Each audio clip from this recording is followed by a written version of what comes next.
Ja, jeg hedder Gitta Maria Fröberg, og jeg skal synge Kostelnitska i den her vidunderlige opera, Jenofar, som den hedder. Jeg er klokkekone og en meget vigtig person i byen, som også er som en klog kone, som hjælper folk med at føde børn og dø og alt muligt. Hun har urter i sin taske med sig, hvor hun går.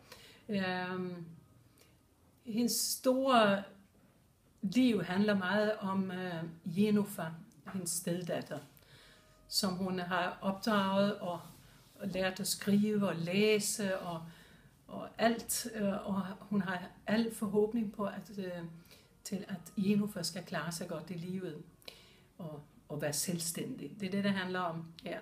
Men Jenofar får jo et barn, og det er ikke så godt, og ikke så godt for Kostelnitska, som jo er den mest ansete dame i hele byen. Og skammen og fortvivlelsen omkring det her, det er ret forfærdelige historier på sin måde. Og man kan meget nemt lave Kostelnitska, kan jeg tænke mig, som en meget ondskabsfuld dame, men det er hun bestemt ikke. Og det er så sjovt at finde i sådan nogle karakterer her, synes jeg. Det er det mest spændende med sådan nogle usympatiske figurer måske.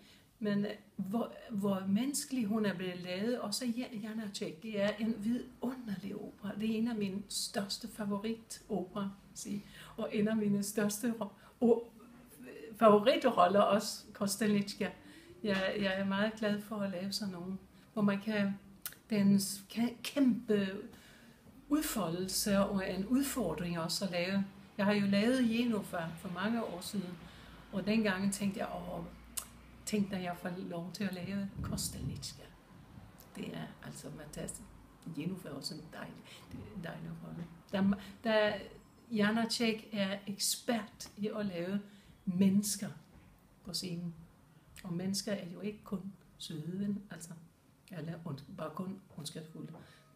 Der er mange nuancer i den her, og fantastisk musik.